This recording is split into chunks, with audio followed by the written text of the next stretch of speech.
Thank you.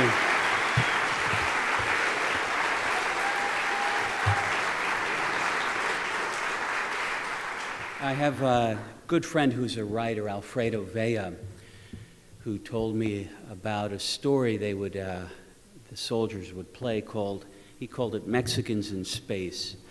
And he said that they would sit around and create hypothetical historical fictions and play them out. Like, what if the Mexicans had gotten to space before anybody else? Or what if the Aztecs had defeated Cortez? And so when I hear people introduce me as having come so close to being mayor, I think of that game, wondering what all the things we might have done. It's a very interesting climate to try to talk about politics in this country right now, because there's so many things that we all want, and there's so many fears that we all have. And it's a question of trying to weave our way through these things and try to figure out whether or not there is a way to achieve our goals and the things that we hold in common in doing it in a way that actually works, as opposed to a way that's just mythological or hypothetical or what have you. When I talk to people, particularly young people that I've met on the campaign trail, many of them, they don't know, they've never heard of me, they've not heard of Ralph Nader, they haven't heard of Barack Obama sometimes. I mean, it's amazing. And you start just at the basics. You know, what is a campaign about? I mean, this campaign gets launched because we think that there are certain things that we should have in our society, and that we should be pushing our society in a more democratic and egalitarian, sort of end point. And why can't we have that? I mean, why can't we have health care for everyone? Why can't we not send our soldiers into a war that isn't a basis of provocation and what have you? Why can't we have a system that allows labor to have power against concentrated capital, that denies workers fair wages, that denies health care, etc.? And it's very simple. I mean, why don't we have solar energy? Why don't we have all the things that we could have had decades ago, right? Like, why is it that we're in this place? And some politicians, Barack Obama will say things like, well, you sort of can't have that because, he says of the people that kind of are promising all these great things, this idea that superheroes don't get elected to government.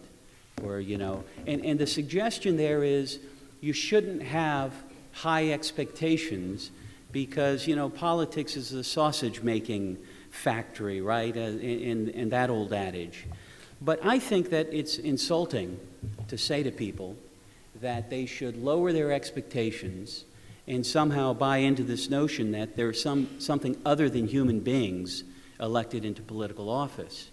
The Canadian legislature did not have any superheroes when they found a way to get health care to their citizens.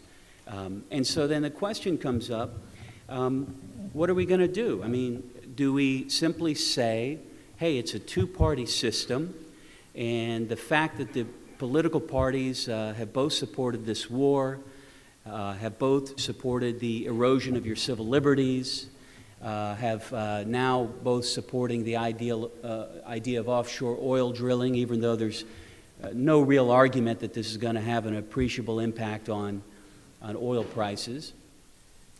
You can go down these paces, and it's like, well, presumably their answer to getting to a better society is that the people advocating for the things that we think we should have now, you're simply not supposed to run, you're not supposed to talk about these things. It's a two-party system. You are relegated to deal with it. That's just the way it is. And there is this other kind of theme in that, this idea that this is the most important election you'll ever vote in. Okay, well, I hear that every 4 years. And if third parties and the issues we care about are not legitimate, then why don't we just dispense with the pretense that we have a democracy and people with different political views can run. Let's just outlaw third parties. It would be a lot easier and a lot clearer. It'd be easier, right? We don't have to pretend that there is this democratic thing happening. It's a two-party system. If you're not in the two parties, you don't have a right to run. You can't express views different than these political parties. Okay, well, what do we say historically? What do you say to the abolitionists, in the 1840s who formed parties like the Free Soil Party or the Liberty Party or the Republican Party to fight against pro-slavery parties? What do you say to them? What do you say to their political candidates in the 1840s, James Birney, who couldn't get even a percentage of the vote that Ralph Nader gets when he runs for office? Would you have been throwing your vote away if you had voted for James Birney in that election? And what do we say to, the folks that fought for the right of women to be able to participate in our democracy and vote in elections? Eugene Debs in the early 20th century, he thought that this was something that was important. He thought women should be allowed to vote. He campaigned on it. He could only get 5% of the vote, 6% of the vote. Are we to say that because it's not a higher number, that this is not a political idea that's ready for prime time? It doesn't have enough support. It's not important enough. We're going to not allow you to run, and anybody voting for you is apparently deluded because they're missing the real contest over here. I think that, and I've got it in my phone, I'm going to read you a couple of quotations from that era to give you an idea of where our society was. Elihu Root, who was the Secretary of War to McKinley, Secretary of State to Roosevelt, won the Nobel Peace Prize in 1912. He said, "Women would be corrupted by politics and chivalry would die out." He said, "If women became involved in politics, they would stop marrying, having children, and the human race would die out." Women are emotional creatures and incapable of making a sound political decision. And Theodore Roosevelt in 1908 says, "Well, personally, I believe in women's suffrage, but I am not an enthusiastic advocate of it because I do not regard it as a very important matter." In Grover Cleveland, "Sensible and responsible women do not want to vote. The relative positions to be assumed by man and woman in the working out of our civilization were assigned long ago by a higher intelligence than ours." So, what is it that we want, and why can't we have it? And are you going to get it from the other political parties? Because if you are, then you should vote for them. I live in San Francisco, and my representative in Congress is Nancy Pelosi. And Nancy Pelosi told us that she was going to end the war. And I don't know if you remember that rhetoric. I mean, it was really profound. There would be no blank check. There was a lot of excitement. We're finally, okay, maybe this two-party thing, maybe the Democrats, finally, this is so easy. Public opinion is so against this. And what did we get? Well, the war appropriations the year before she became Speaker were at $116 billion. The year she became Speaker, they went up $50 billion. And then this year, they went up another $25 billion. This is a curious way to end a war. And all the while, Barack Obama voted for those war appropriations. Now, imagine having in this country two candidates running for the highest office, and they're both saying to you, we have to increase military spending. But they never tell you what military spending is. The Arms Control Center, a military policy analyst group, has calculated that our military budget was, in 2001, was $316 billion. 316. In 2008, it's gone up to 507. So roughly it's gone up 200 billion. These numbers do not include the war in Iraq and Afghanistan, which is another $189 billion. So our military spending from 2001 goes essentially from 316, now we're at a number really more like 700 billion. And the political discourse in our country is so lousy that both political candidates are saying to you that we have to increase military spending. Now, I think a message about changing the culture of Washington is a good message. I think a message that's talking about changing the way we've been doing things is a very good message. But I think that it would be illogical to continue to put people in office, political parties or political candidates, who have disappointed us repeatedly. And in the case of Senator Obama, this is simply reality. And you know, if you want to vote for that, then you should. But you know, it's not logical. You're not going to get any of the things that are promised to you. And there is, when you make this point, this interesting argument where people then say, "Oh no, but you don't understand. He's just acting this way because he wants to be elected president. And then he's going to be this whole other human being." Okay. Well, this is a curious argument, and it's not supported by the evidence. In his political life, he has consistently voted with Republican interests in some very important matters. He supported the Republican class action reform law that made it harder to bring these kinds of lawsuits in state courts. This was a big business extravaganza, according to The Nation. David Serrata wrote on it, as well as others. He opposed getting any royalties from multinational corporations that mine the public lands and take minerals out, although they only pay fees that were in place in the 19th century. He voted for the Energy Policy Act, something that McCain actually voted against, wherein he gave tax breaks and subsidies to oil companies at a higher rate than the subsidies and tax breaks for alternative energy. It was interesting because when questioned about this later on, there was a newspaper in Chicago that called him on it and said, you know, you're dishing out oil welfare. His campaign cited the fact that there was going to be $100 million generated in new taxes, et cetera, et cetera, et cetera, and because of that, this is why Obama had done that.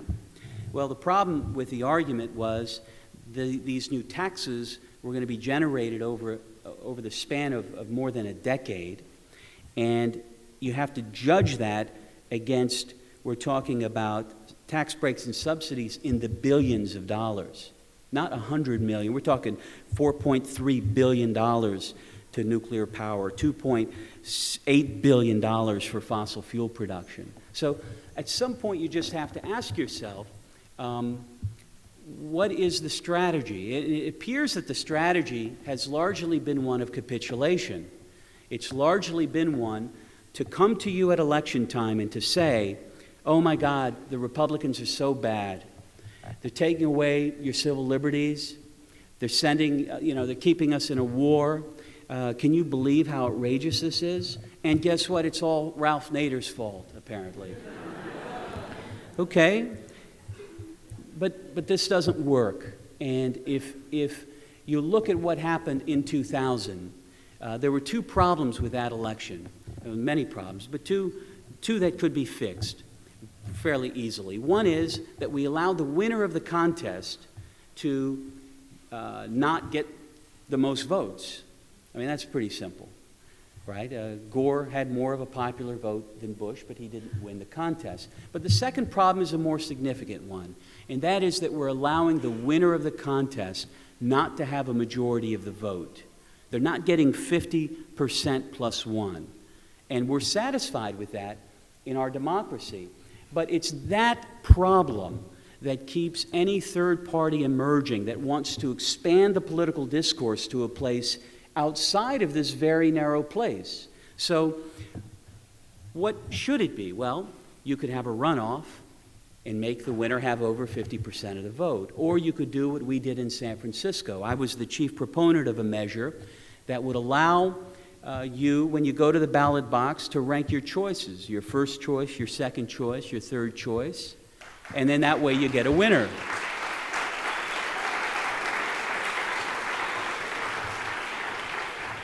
Now, it would be incredible, wouldn't it, if we were the members of a political party that had lost the presidency because a quote-unquote minor and trivial candidate like Ralph Nader keeps running for office and he's just bothering us. But somehow we lost the presidency, and 8 years later, we haven't done anything to mandate majority elections so that a contest cannot be spoiled.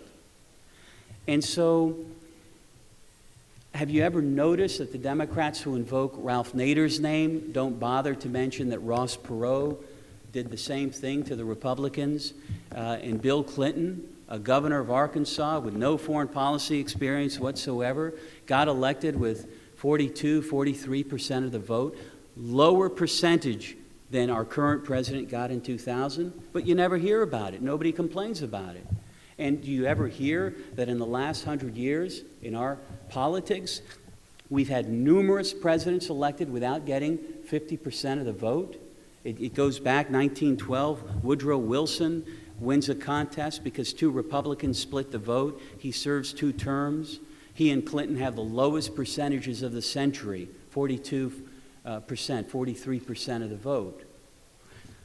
If you're not working to fix it, then it would seem to me, in legal terms, we say you have unclean hands. You don't have standing to now come and make an argument to us that you can't vote for who you want because this thing is going to happen. Okay, so what am I supposed to do? I'm supposed to say, well, the Democrats aren't working on change, and it's either, I'm supposed to conclude, it's either purposeful or it's accidental. Well, accidental, they lost the presidency. That would even get the Democrats to wake up. So if it's purposeful, aren't you rewarding them when you vote for their candidate, even though you prefer candidates articulating something else? I mean, aren't you in effect saying, I'm not going to even ask that you try to change how elections are done? And imagine this. Imagine how gross this is. We don't even expect the Democrats to come to us right now and say, oh my God, Ralph Nader, for God's sake, this is what we're going to do. You're right. This thing is messed up. We're going to spend the next 4 years working to change elections, and in an offer of good faith to you, we're introducing a bill in the House and in the Senate, co-sponsored by every Democrat in these parties, that will change how we do elections. And we're going to fight every year till we get it passed. We will filibuster any war appropriation. We'll do whatever it takes. Just don't run this time because we'll fix it. But they don't have to do that. They don't have to do it because they're counting on you to capitulate with them. They're counting on you to, in effect, say, well, there are other reasons why they couldn't have done it. We've got that measure that we passed in San Francisco. There was a similar state measure in the state of Alaska that would have applied to federal races. And guess what? The Democratic Party opposed it. And this idea of how to do elections is not new. It's done to elect the president of Ireland. It elected the mayor of London. It's used in many races in Australia. And it was used in an American election in the mid-1970s in Ann Arbor, Michigan. Just a quick story. The Republican Party kept winning the mayor's seat in Ann Arbor because there was a third party called the Human Rights Party that was taking votes away from the Democrats. And at the time, the winner didn't have to have a majority. The winner was just whoever got the most votes. Well, they instituted a method of voting where you could rank your choices, and you get you just count one person, one vote. So they count your number one vote, and then you tally them up. And in the tally, the Republican had 49%, the Democrat had 40%, the Human Rights Party had 11%. The old system, the Republican would have been reelected. The new system, nobody had a majority of the vote, so you eliminate the bottom vote getter, and then you go to those second choices of everybody that had voted for the Human Rights Party candidate, Carol Ernst. And guess what? The Democrat won 51 to 49%. And the first African-American mayor of Ann Arbor since Reconstruction had been elected. And so the notion that the Democrats don't know what they need to do, So now when you look at this, imagine what it is to be Ralph Nader and Matt Gonzalez and to go, for instance, to a place like Austin, Texas, and have people, want to lay the blame for these lousy votes at our feet, Imagine what that is. Who owes you an apology? Who is ruining this country? And what are you going to do about it? And let me leave you with this question. What do they have to do to lose your vote? If the bailout isn't enough, if the war appropriations isn't enough, if the FISA bill, if the Patriot Act, if offshore drilling, at some point, what is it? Thank you.